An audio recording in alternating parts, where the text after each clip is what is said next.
বন্ধুরা, আমি এখন আছি বৃন্দাবন এবং বৃন্দাবনে আজকে আমার ভ্রমণের চতুর্থ দিন। এই চতুর্থ দিনে আমি প্রথমে গিয়েছিলাম কংস মামার কারাগৃহে এবং শ্রীকৃষ্ণের জন্মভূমি যেটা, সেখান থেকে আমি চলে এলাম ভূতেশ্বর মন্দিরে। এখন আমি আছি ভূতেশ্বর মন্দির।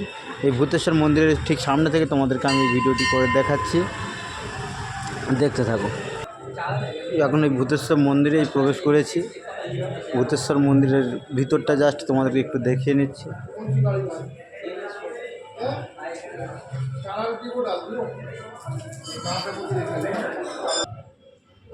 সরাসরি ভূতেশ্বর মন্দিরে সেই মন্দির প্রাঙ্গণগুলো আমি জাস্ট ঘুরে ঘুরে সব দেখিয়ে দিচ্ছি।